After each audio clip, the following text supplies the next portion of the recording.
Ok, vamos a seguir con Hans Urs von Balthasar para terminar esta, digamos, parte introductoria.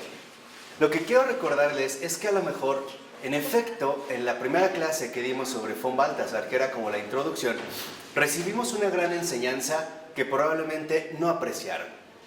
Se quedaron como sin conclusión, ¿no? Aparentemente todo acabó como sin un punto final y concreto. Bueno, esta fue la gran enseñanza que nos dio el padre Balthasar. ¿Por qué? Porque esto involucra ya romper un hábito muy arraigado en nosotros, que consiste siempre en satisfacer las exigencias de la propia razón. En pocas palabras, que no permitimos que sea el misterio el que tenga la última palabra. El que no nos quedemos finalmente intranquilos si no recibimos una respuesta definitiva a lo que nos estamos planteando o a lo que nos estamos precisamente cuestionando. Porque hoy en día está muy arraigada en nosotros esta inclinación a dominarlo todo con nuestra capacidad intelectual. O sea, a dejarlo todo absolutamente claro. Pero esta tendencia conlleva también a anular los tres ámbitos fundamentales de la vida cristiana: la fe, la esperanza y la caridad. Por eso no fue una casualidad que termináramos así, como a la deriva, sino aprender que debemos siempre reconocer que Dios tiene la última palabra, que dicho de otra manera, siempre en la vida cristiana hay un momento de suspenso que no depende de nosotros. No sabemos cuál va a ser la conclusión o el desarrollo hacia lo que esto conduce. Lo que sí, a partir de aquí, nada más para que lo reflexionen más, es que a la pregunta ¿quién es el hombre?, Balthasar ahora nos va a llevar a lo siguiente. Dice, la respuesta solo puede ser esta: Dios me ha pensado, querido, amado, elegido. Fuera de esta respuesta, siempre soy la forma cómica de un sujeto absoluto, un ejemplo de la ley universal de la interpersonalidad humana, y quizá también solo la unión híbrida entre una libido anónima y un superyo impersonal. O sea, aquí el padre Balthasar nos recuerda que cuando preguntamos ¿quién es el hombre?, hay algo previo a esta pregunta: ¿quién es Dios? Cuando queremos responder esta pregunta así a secas, sin una referencia a Dios, veremos que en último término no encontraremos ningún tipo de respuesta satisfactoria. ¿Qué es, digamos, lo que ha ocurrido en este sentido? Que precisamente nosotros debemos de reconocer en último término que decir quién es el hombre nos reenvía a su vez a una pregunta más fundamental: ¿quién es Dios?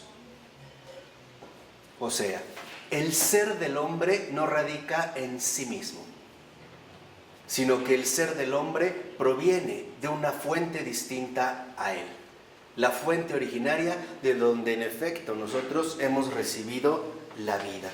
Por eso dice, ya es suficiente si hemos alumbrado la nobleza del hombre. ¿En qué consiste la nobleza del hombre? En que es Dios quien me ha pensado, querido, amado, elegido. Dice, y esto seguirá siendo un misterio, con tal de que sea imagen y semejanza de Dios. Y también si hemos iluminado su fragilidad al experimentar que también Dios solo es bienaventurado en la entrega de sí mismo. O sea, en la 25. O sea, aquí cuando nosotros preguntamos quién es el hombre, no vamos a tener una respuesta auténtica, certera, profunda, si antes no tenemos claro quién es Dios. El Dios que me amó, que me pensó, que me creó, que me eligió. En otras palabras, no sabremos quién es el hombre si no recordamos las palabras de San Juan. Dios nos amó primero. De ahí podremos describir precisamente la dimensión profunda del ser humano. Por ello, en este segundo ensayo, ya Baltasar se concentra en lo específico de la experiencia cristiana de Dios. Ahí es donde precisamente nosotros vamos a poder ahondar más en este tema. Dice, para el hombre bíblico, el axioma de todos los axiomas es este: yo no soy Dios. Ese es el axioma fundamental. Para el hombre bíblico, el axioma de todos los axiomas, el principio fundamental que lo ordena todo es: yo no soy Dios. Ese es el principio fundamental del hombre bíblico. Dice, también los griegos comenzaban su gnosis auton, conócete a ti mismo, con estas palabras: guárdate de ti, tú no eres un Dios. ¿Se acuerdan? Que lo habíamos comentado en su momento. Entonces, el fundamento principal del hombre bíblico es: yo no soy Dios. Pero, dice Baltasar, esta sentencia, tú no eres un Dios, guárdate de ti, para los filósofos griegos se transformó en otra cosa. Dice, para los filósofos griegos, esta sentencia que era muy clara, de que te decía, tú no eres un Dios, para los filósofos se transformó en: piensa en tu verdadero ser, en tu origen de Dios, en lo divino en ti. O sea, el centro de atención ya no era la negación de la divinidad, sino que a partir de los filósofos griegos se dio una inversión de esta sentencia, y entonces ahora nada más se quedó con la primera parte: conócete a ti mismo. Y quitó la parte central: guárdate de ti, tú no eres un Dios. O sea, el acento ahora va a recaer sobre mí mismo, sobre el hombre mismo, sobre el yo. Y dice, en el hombre bíblico, en cambio, este axioma, desde el primer paso de su pensamiento hasta el último, se mantuvo.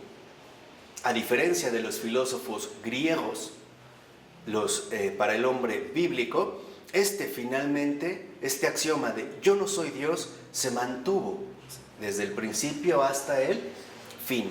Dice, por ejemplo, en el lenguaje de los salmos, cita el Salmo 95, versículo 6, de rodillas ante Yahvé que nos ha hecho.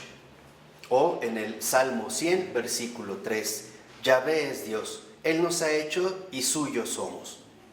Dice, en el lenguaje de Agustín, nos hiciste Señor para ti. Y en el lenguaje de San Ignacio, el hombre ha sido creado para alabar, para hacer reverencia y servir a Dios nuestro Señor, y así salvar su alma. Dice, estas tres versiones de la fórmula son idénticas en su sentido. O sea, para el verdadero hombre bíblico hay una certeza clara: yo no soy Dios.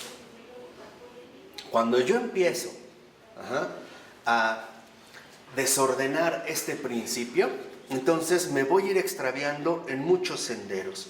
Por ello, digamos aquí, insiste Baltasar, que con la fuerza con la que está expresada este axioma, yo no soy Dios, está claro que no puede ser superada por ningún otro paso o esfuerzo del propio pensamiento. Esta es la gran diferencia entre la experiencia bíblica, que comienza en el pueblo de Israel, ahorita vamos a ver, y el pensamiento filosófico. Para el hombre bíblico, para el hombre verdaderamente creyente, lo primero y fundamental es Dios. Para el hombre filosófico, lo primero y fundamental es el hombre. Y después tratar de establecer su relación, en este caso, con el ámbito de lo divino. Quiere decir que entonces el punto de partida es distinto en ambos casos. Y dice, en este sentido, para el hombre no bíblico, la experiencia fundamental, en el mejor de los casos, podría ser esta. Y va a proponer tres opciones. O sea, si yo no tengo claro que yo no soy Dios, entonces las posibilidades que se presentan son tres. Primera, yo no soy lo absoluto, no soy el todo. No soy lo uno, lo indiferenciado. Y lo que sé de mí de esta forma, lo sé de todos los demás seres del mundo. O sea, asumo lo demás como una negación de mí mismo. ¿Me explico? Decir yo soy Y entonces lo demás, el absoluto, etcétera, aparece pero en función de la negación. Yo no soy tal cosa. O sea, todo lo demás, incluido Dios, aparecería como una simple negación de mí. En cambio, para el hombre bíblico, decir yo no soy Dios es más bien la afirmación rotunda de Dios mismo. Sería en este sentido un ámbito inverso. Por ello, aquí también nosotros debemos de darnos cuenta de lo siguiente. Pero si lo uno, lo absoluto, es sin contradicción, ¿cómo algo puede ser opuesto a él? O sea, si se piensa lo absoluto o Dios, en efecto, y es sin contradicción, ¿cómo puede haber algo opuesto a él? O sea, ¿cómo? Si existe lo infinito, ¿cómo es posible que también exista lo finito? O bien, si Dios es absoluto, ¿por qué existe también el hombre que no es absoluto? Que sería en este sentido limitado. Y aquí Baltasar menciona que para resolver este enigma hay tres caminos, que en general son los que se suelen recorrer. Dice, el primero explica la relación de lo uno con lo no uno, que son los seres del mundo, mediante la relación entre ser y apariencia. En tal caso, el camino religioso consiste en ver a través de la apariencia y en el conocimiento de que yo no soy en lo más profundo un otro, sino lo uno mismo, que era la parte gnóstica. O sea, el hecho como de aceptar que, bueno, en realidad lo que vemos como finito no es más que una apariencia que esconde la unidad de todas las cosas. Lo único que existe es el absoluto. Y lo que vemos nosotros como finito, como dividido, no es más que una apariencia, ¿no? Que hay que superar para regresar a este absoluto. Dice, el segundo camino pretende explicar el ser de lo otro, o sea, lo que no soy yo, mediante la categoría de culpa, de caída del estado de seguridad en el uno. O sea, hay multiplicidad porque es una caída o una especie de degradación del uno absoluto. ¿Se acuerdan que en su momento ya lo habíamos explicado con Plotino, ¿no? Hay una caída. El uno, en este sentido, ¿no? Se denigra a partir de la multiplicidad. Hay una culpa. Y dice Baltasar, en tal caso, permanece en pie la pregunta de quién cometió esta culpa. ¿Y por qué? Según sea la respuesta, se propone luego el camino de la purificación de esta culpa. El tercero, pensar a lo uno de tal forma que contiene, reabsorbido en sí desde siempre, todo lo que es lo otro como tal, que por eso lo individual que yo soy debe entenderse sencillamente como contenido e integrado en el todo, y por tanto debe comportarse existencialmente como tal. Que no es más que la tendencia contemporánea de suponer que nosotros no somos más que una misma energía con el universo entero. O sea, nosotros somos parte de este absoluto, ¿no? Que se vive a través de la energía. Por eso hay gente que también abraza los árboles para entrar en comunión, ¿no? Con este ser del universo que todo lo llena, etcétera, etcétera, etcétera.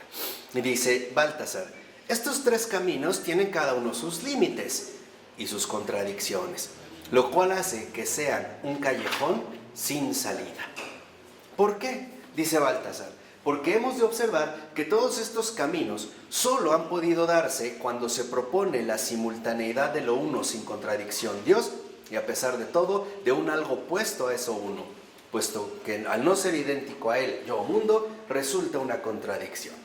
O sea, cuando se ve como algo enteramente contrapuesto, Dios o el absoluto, el uno, y lo otro, lo múltiple, lo que no sería absoluto. O sea, lo infinito y lo finito. Una de tres. O todo es el infinito y lo que vemos finito no es más que una apariencia que debemos superar y que Plotino buscaba a través de la elevación del intelecto, a través del nous, para salir de esta finitud aparente de las cosas y regresar a la experiencia absoluta del uno.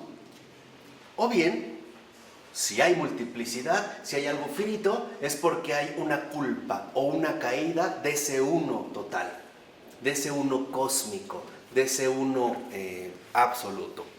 Por ello, ¿Qué es lo que pasa? Y esto es lo que define, digamos, las contradicciones profundas de la experiencia religiosa extrabíblica.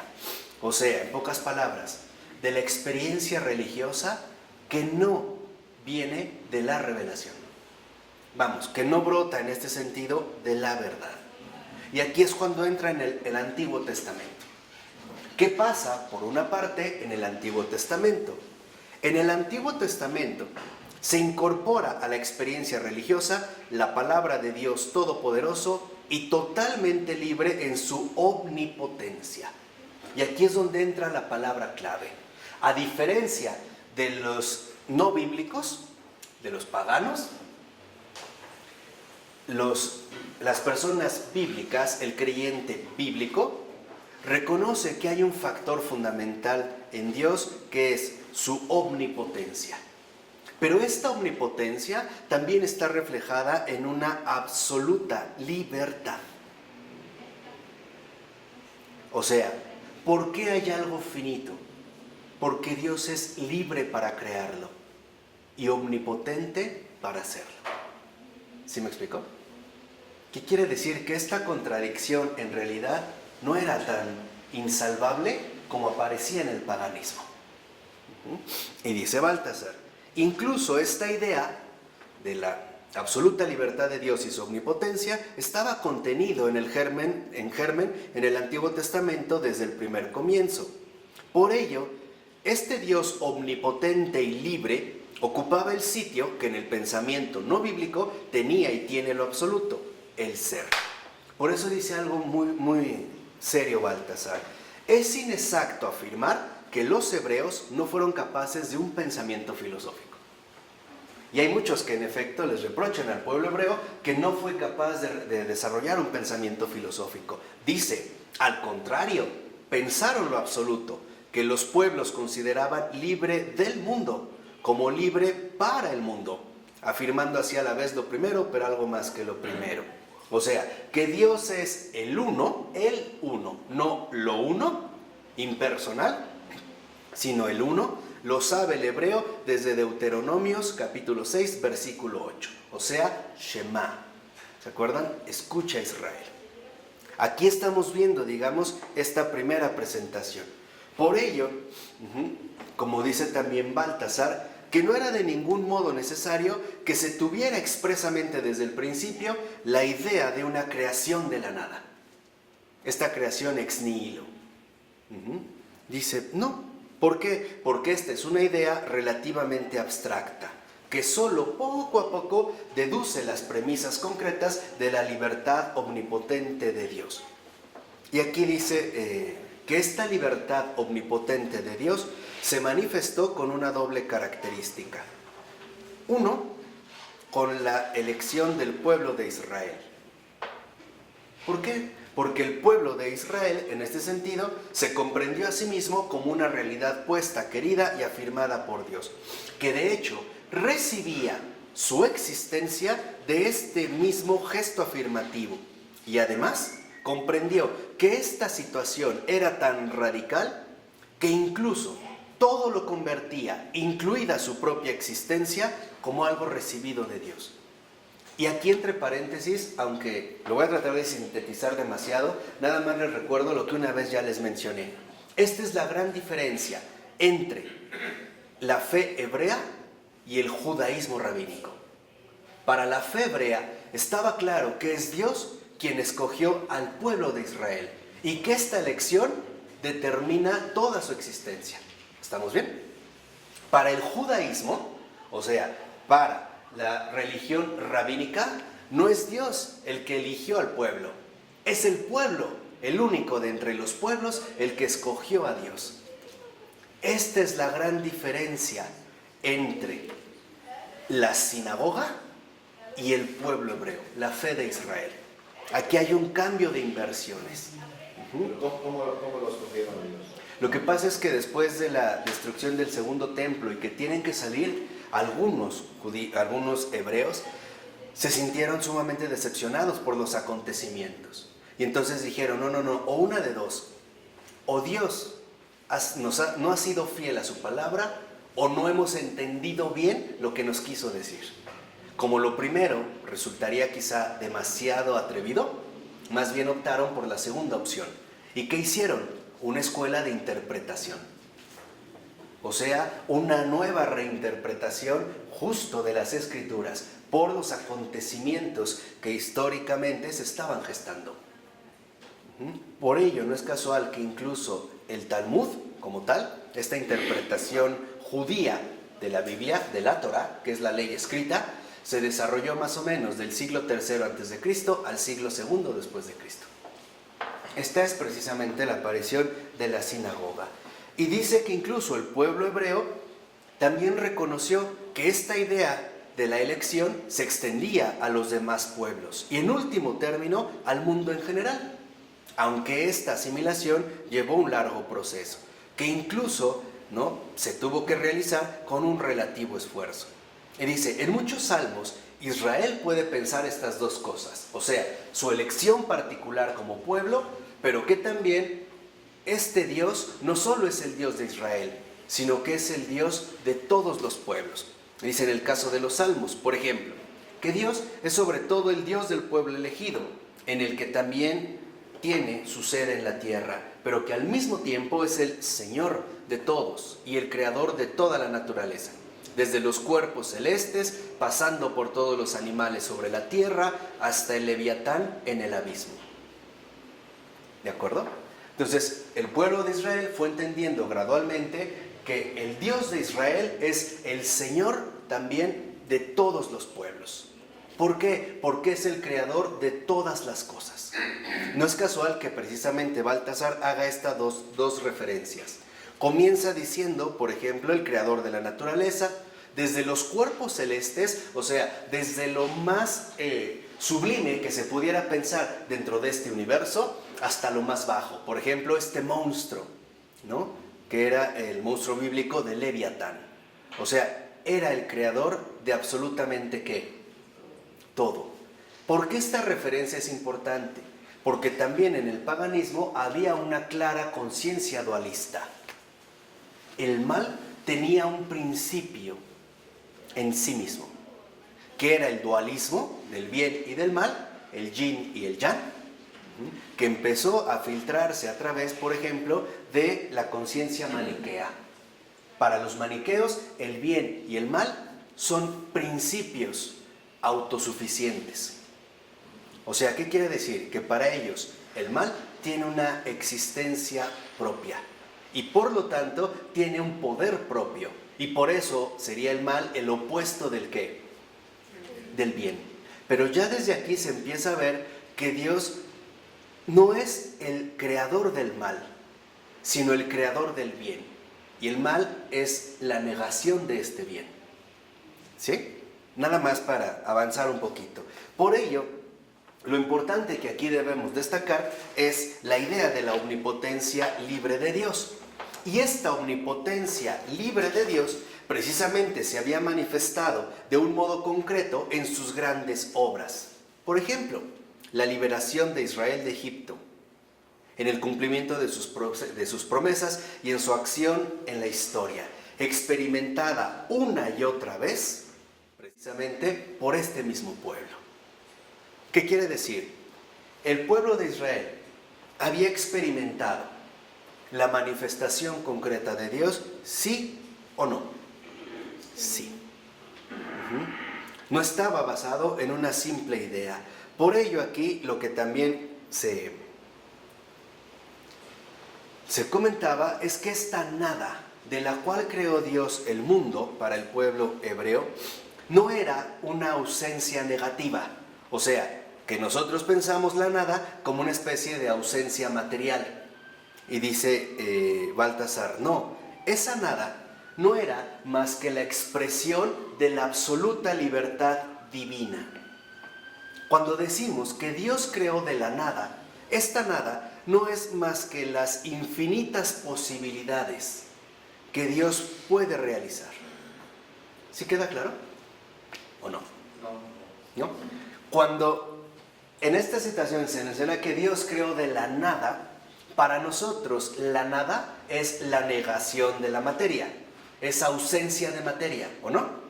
Bueno, el el mensaje bíblico, lo que quería expresar con esta nada es que no se trataba de una nada física o material, sino que esta nada nos remitía a las infinitas posibilidades que Dios había ideado y que en su omnipotencia podía realizar y llevar a cabo. En pocas palabras, se hace el énfasis a que se trata de una nada que no representa ausencia de materia física. Una nada de nada. Una nada de nada. O sea, no era esta nada, sino era expresar que antes de la creación, lo que reina es la omnipotencia libre de Dios para crear lo que quiera. ¿Y dónde estaba Dios? ¿Y dónde estaba Dios? Él es todo. Lo que pasa es que cuando decimos ¿dónde estaba Dios?, pensamos que Él ocupa un espacio en particular.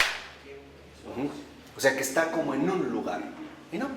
Esto tiene que ver también, por ejemplo, cuando un filósofo griego presocrático como Anaximandro buscó explicar, que es de los primeros filósofos, el arjeo principio de todas las cosas, él habló de un apeiron. El apeiron era lo indeterminado. Era algo que no tenía una concreción física, como por ejemplo Tales de Mileto en su momento lo había propuesto.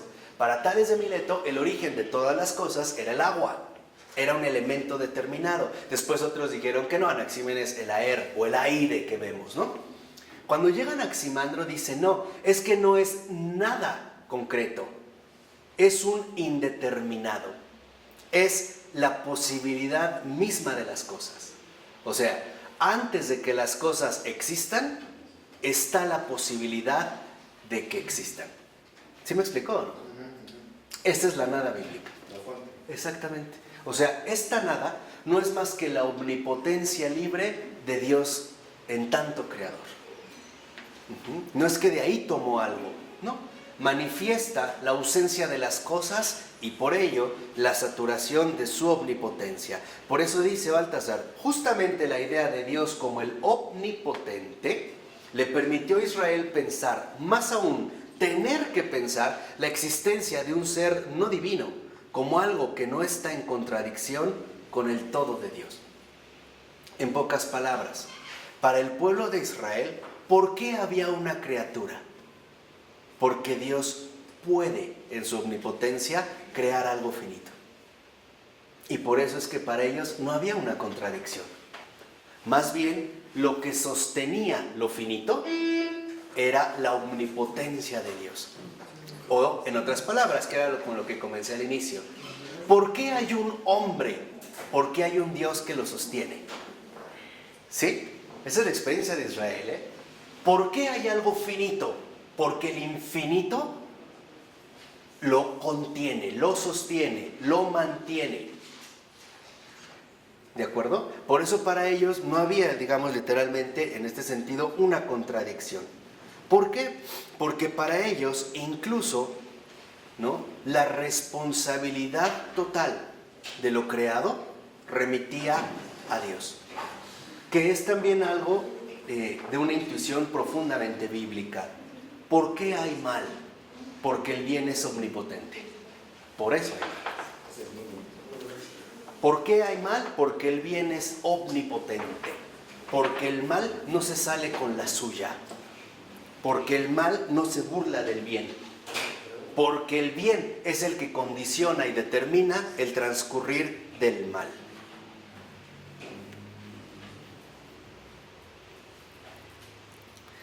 Pero, aunque en la fe bíblica de Israel se dieron estos grandes avances, aún así se podía dar la posibilidad de realizar reflexiones críticas y peligrosas. Por ejemplo, es natural, a pesar de su elección libre y preferente y de su justicia y fidelidad para con el elegido, el atributo del amor, que Dios manifiestamente había convertido en una relación necesaria con la otra, con la criatura elegida, es decir, en una dependencia necesaria de ella. O sea, en esta contradicción, o digamos, en este cierto carácter peligroso que era, es que la elección no daba paso finalmente al amor. En pocas palabras, Israel todavía no contemplaba y no podía, porque no se había revelado el amor, que la elección de Israel no se quedaba en una simple elección, sino que tenía un trasfondo más profundo, el amor. O sea, Dios elige al pueblo de Israel no por su omnipotencia, sino sobre todo por su elección libre del amor. Aquí es cuando vemos el paso al Nuevo Testamento. Ya voy en la 31. ¿Qué pasa en el Nuevo Testamento? En el Nuevo Testamento se conoce el don libre de la omnipotencia divina, pero esta omnipotencia se amplía, se plenifica hasta el amor mismo, que es la esencia de Dios. O sea, en el Antiguo Testamento, lo más sobresaliente es la omnipotencia de Dios. Y dijo Dios, y se hizo, ¿no? Creó 9. Bueno, en el Nuevo Testamento esto no se anula, sino que ahora se revela que la omnipotencia de Dios, a su vez, está fundada en su esencia más íntima. O sea, la esencia de Dios no es su omnipotencia, sino que ahora en el Nuevo Testamento se manifiesta con claridad, se revela que la esencia de Dios es el amor. En pocas palabras, que Dios crea no porque es poderoso, sino que crea por puro ¿qué? Amor. Este es, digamos, la ampliación del Nuevo Testamento. Si crea con omnipotencia, pero lo crea porque es amor. O sea, Dios no lo hace porque puede, lo hace porque quiere, porque ama, porque Dios es amor. Este es, digamos, el paso adelante, ¿no? ¿Por qué? Porque en realidad, más allá de esta esencia de amor, ya no puede pensarse algo más. Por ello, el don de sí mismo, de Dios Padre, en la vida, la muerte y la resurrección de Jesucristo, no solo es un ofrecimiento de su omnipotencia hacia afuera, sino la revelación de su intimidad más interna. O sea, en el Nuevo Testamento, en la revelación que es Jesucristo, lo que Jesucristo nos revela es la intimidad más honda de Dios. Nos revela, ¿no? Jesucristo, precisamente la intimidad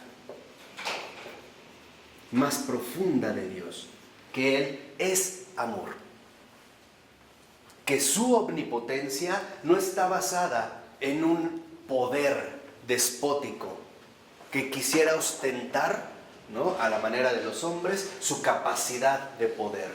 No, en pocas palabras, mientras en el Antiguo Testamento la omnipotencia de Dios podía desviarse hacia la noción de poder, de alguien poderoso, aquí se manifiesta que en realidad no es el poder lo que sostiene la omnipotencia, sino que es más bien el amor. ¿De acuerdo? Aquí vamos avanzando. Y entonces, en esto finalmente, con esto parecía que se insinúa la idea peligrosa de que Dios, para revelarse a sí mismo, necesita del hombre, con lo cual perdería su carácter divino absoluto. Para aquí, lo que nos va a mencionar Baltasar es muy importante. Dice, no. Poner dentro de Dios la entrega de sí mismo, la cual revela la esencia de Dios, es decir, concebir la entrega intradivina que le asigna la esencia de Dios el atributo de amor como una entrega infinita de sí mismo a sí mismo. En pocas palabras, esta intimidad no hace más que manifestarnos a Dios en sí mismo, lo que Dios es en sí mismo. No que necesitara del hombre o de algo externo para poder llevar a cabo este acto. En pocas palabras, la pasión, la encarnación, la vida, la pasión, la muerte y la resurrección de Jesucristo no es más que la revelación de Dios en sí mismo. O sea, no es que emplee el mundo como un escenario donde Él va a tratar de expresarnos algo, ¿no? Nos va a revelar su propia esencia, su intimidad. Es la revelación de Dios en sí mismo, por sí mismo y de sí mismo. Esa es la dimensión que trae el cristianismo. O sea, ¿es la intimidad? Sí, de sí mismo. Por sí mismo.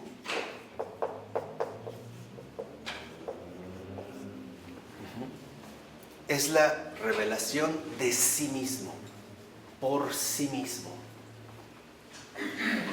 No es que necesitara al mundo como algo exterior en lo cual poder manifestarse. Lo que habíamos dicho, aquí también es esta intimidad en sí mismo. Y de hecho, esta es la buena nueva. La buena nueva consiste en que en efecto se ha revelado a sí mismo, desde sí mismo, por sí mismo, en sí mismo. Y esta manifestación que proviene de Dios es tan total, es tan radical, que toda la realidad creada se ve implicada y afectada por ella. Ahora, ya no es que Dios, vamos a decirlo así, actúa desde fuera, como si se tratara de una mera omnipotencia, sino que ahora revela su esencia precisamente de sí mismo, por sí mismo, en sí mismo, en Jesucristo, que es verdadero Dios y verdadero ¿qué? Hombre.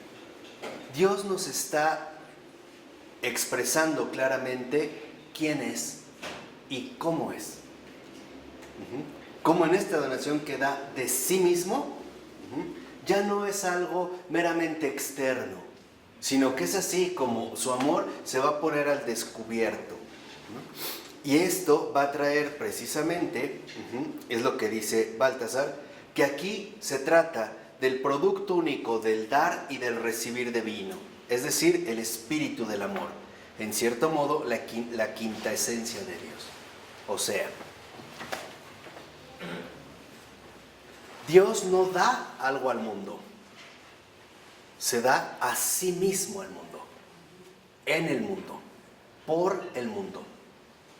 Tanto amó Dios al mundo, a todo lo que esto conlleva, se da a sí mismo.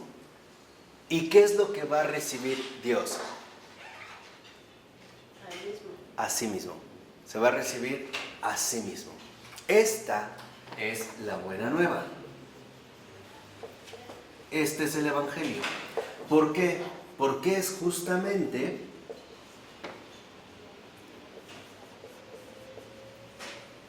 la revelación plena del espíritu del amor. Aquí es cuando en efecto, ya por así decirlo, las coordenadas de la comprensión del amor de Dios están finalmente ya expuestas, han sido finalmente puestas al descubierto. O sea, en pocas palabras, Dios, y esto es algo que ya veíamos, la buena nueva es que Dios no salva en el tiempo, Dios salva desde la eternidad misma. Y aquí podríamos al menos mencionar 3 implicaciones teológicas bien importantes. Primera, Dios creó el mundo porque antes de crearlo estaba dispuesto a entregarse por él. Y esto es lo que le da el sentido a la creación del mundo. O sea, el mundo fue creado porque primero fue amado. Y amado hasta el extremo. Tan es así que en efecto se llevó a cabo y se cumplió. ¿Sí queda claro esto? O sea, la redención no es un accidente. La redención es el mismo amor de Dios, que está dispuesto a llevarla a cabo, cueste lo que cueste. Esa es la primera. La segunda, que al momento de hacer o de llevar a cabo la creación, ya está planteada la misma redención. Por eso sabemos que todo fue hecho por Él, por Cristo y para Él. Antes de crear las cosas, el propio Dios, Jesús, ya había dicho sí, no solo a la creación, también a ¿qué? A la redención. ¿Y a qué más? ¿Qué falta? La santificación. La Trinidad misma había dicho sí. En pocas palabras, la creación no es más que el sí de Dios, que es amor a todo lo creado. Antes de que el mundo fuera creado, ya era amado. Y aquí es donde se ve. Por ello, el mundo, fíjense, entonces, ¿de dónde salió? Del amor. ¿Y a dónde vuelve? Al amor. Al amor. Por así decirlo, el mundo salió de la mano de Dios. Y Dios es el mismo que lo vuelve a tomar con su propia ¿qué? Mano. O sea, antes de poder está el amor que todo lo cubre. Es el amor del principio. El único que le da sentido finalmente, como dijimos, a todo esto creado. Por ello, es importante que nosotros, y nos demos cuenta de esto, que en efecto, lo que manifiesta el Antiguo Testamento ya no es la creación, sino la entrega plena de Dios mismo. Esta entrega total. De tal manera que entonces ahora es comprensible que la acción de Dios por el mundo pecador y perdido, la acción con la que Dios Padre entrega a su Hijo por la redención del mundo, tenga unas dimensiones hasta tal punto ilimitadas que es capaz de llevar al Hijo hasta el abandono por Dios en la cruz y hasta el descenso al infierno. En pocas palabras, ¿por qué creó Dios al mundo? Porque ya lo amaba. Si no hubiera habido este amor, tampoco hubiera habido ¿qué? Mundo. No hubiera habido creación. Por eso es que Dios finalmente, ¿no?, crea el mundo. Hay personas que dicen, pero si Dios ya sabía que iba a haber pecado, ¿para qué lo creó? Porque el pecado no es lo primero. Lo primero es el amor. El amor que lo soporta ¿qué? Cuando San Pablo habla del amor, ¿qué dice del amor? El amor que ¿qué? Que todo lo sufre, que todo lo padece, que todo lo ¿qué? Que todo lo puede. Que todo lo puede. Ese es el amor de Dios. O sea, antes del mundo está el amor. Y por eso el mundo va a ser rescatado desde el amor. Por ello entonces, lo que vemos ahora aquí es que en pocas palabras, el mundo es asumido de nuevo en la unidad trinitaria. El mundo vuelve al Padre por el Hijo con el Espíritu Santo. Y eso es lo que hemos vivido. Eso es justamente lo que se ha llevado a cabo. No es que a Dios se le salió de las manos la creación y entonces Cristo fue el plan B, el plan emergente para que fuera. No. El amor fue creado porque primero precisamente fue amado. Por ello entonces, lo que nosotros vemos aquí es que en realidad no es que el hombre creyente, el hombre bíblico, tenga, por así decirlo, que anularse así. No, lo único que tiene que hacer es asimilarse en este amor. En pocas palabras, aceptar su condición de ser creado. O sea, de ser, en pocas palabras, criatura. Lo dijimos al principio. La conciencia clara del hombre bíblico es: yo no soy Dios. Yo no soy Dios. Yo más bien soy nacido de Dios.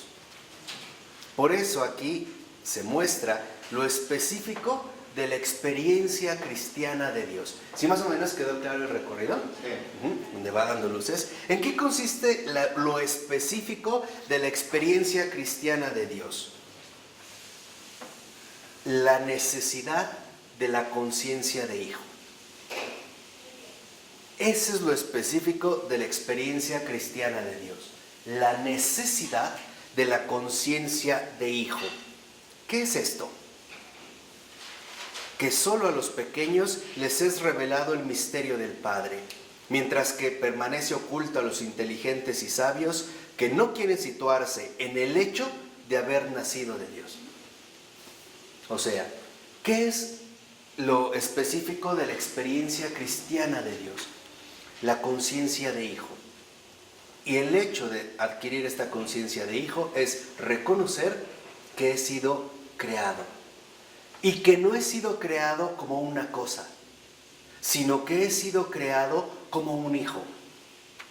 Es decir, llevarme de nuevo a la paternidad que me creó. Dios no me crea como un poderoso. Dios me crea desde el principio como un ¿qué? Hijo. Como un hijo. Y Él siempre como un eterno ¿qué? Padre. Por eso se acuerdan en el Evangelio de San Juan, muy bonito, cuando Jesús dice, yo no los voy a dejar desamparados. Era esto. Era el espíritu del amor que nos libera del desamparo en el que vivíamos, huérfanos,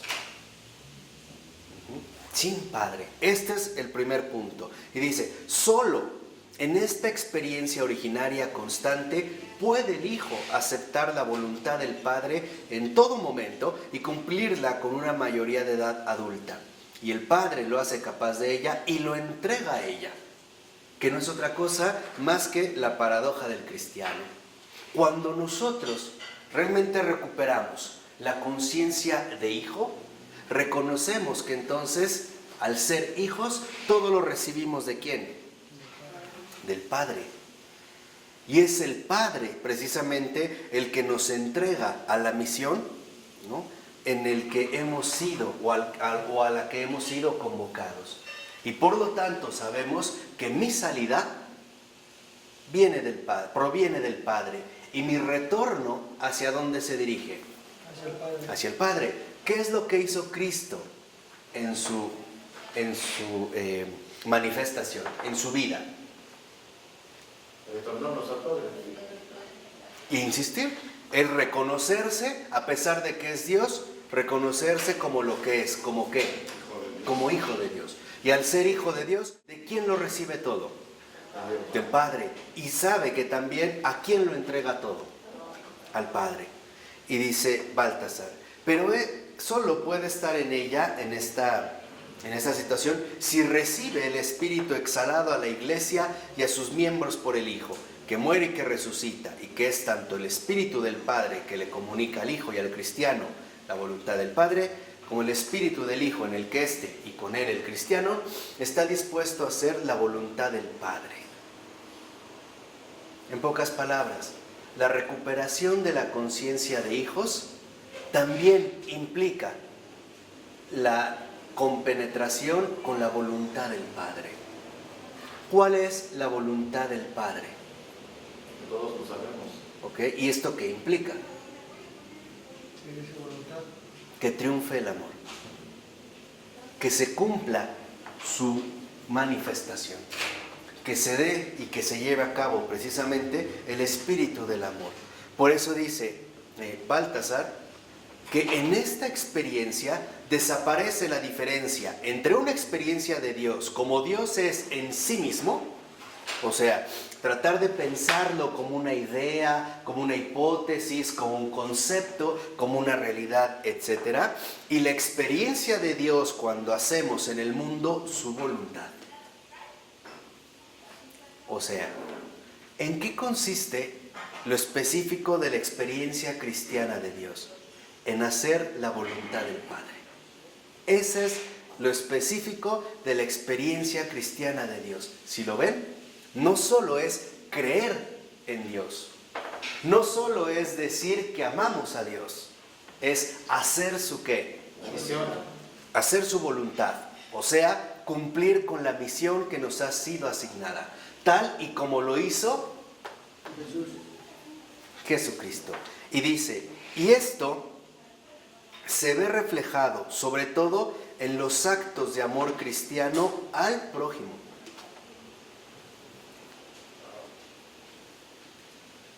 Para que vean que no es indeterminado. Es el único. Ujú. Lo único. Entonces, fíjense, Jesucristo, 1, Hijo, 2, cumplidor. No solo es hijo, cumple con su papel de hijo, donde el único papel del hijo es cumplir con la voluntad del Padre. De tal manera que fíjense, a diferencia del hombre no bíblico, la experiencia cristiana de Dios no consiste en pensar a Dios. Tampoco consiste en reconocer la omnipotencia de Dios. Consiste en cumplir la voluntad del Padre. Esta es la experiencia cristiana del amor de Dios.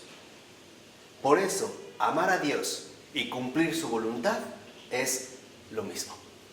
Es exactamente lo mismo.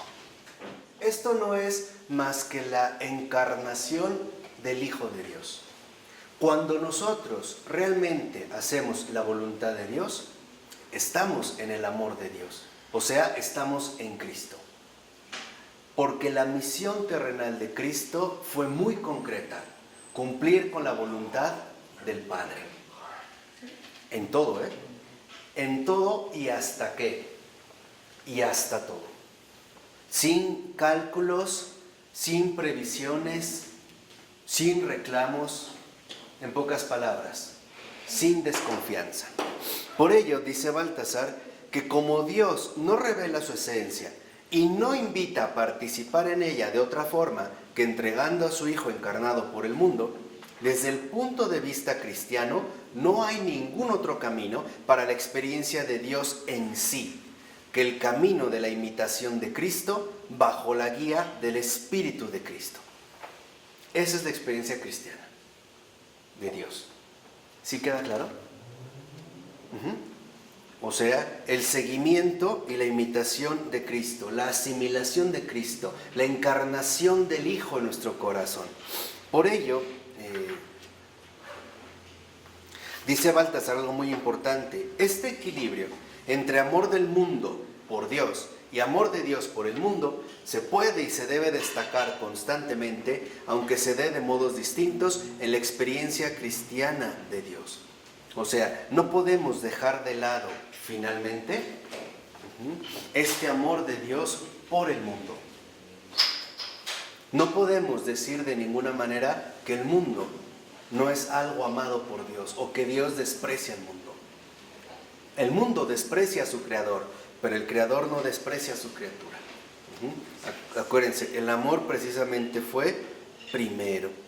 Por ello, dice Baltasar algo muy importante: el que cumple realmente en el Espíritu de Dios sus tareas cotidianas, las relacionadas con el prójimo y las puramente materiales, fácticas, no puede quedar fuera de la participación en Dios, por muy intensa o por muy oculta que sea en ellas su experiencia de Dios.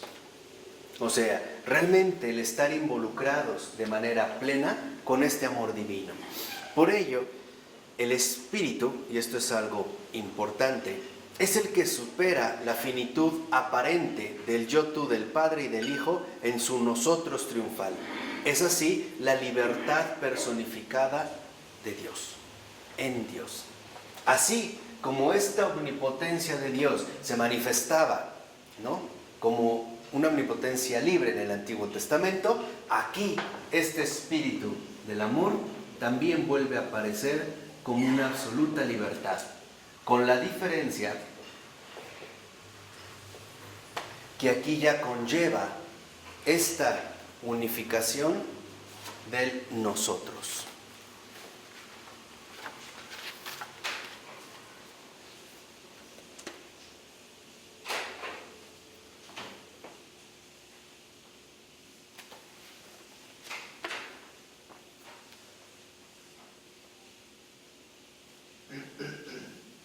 Y aquí es donde entonces también Baltasar menciona dos cosas importantes.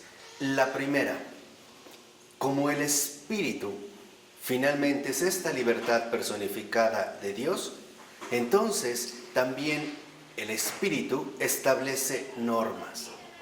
¿Qué significa esto?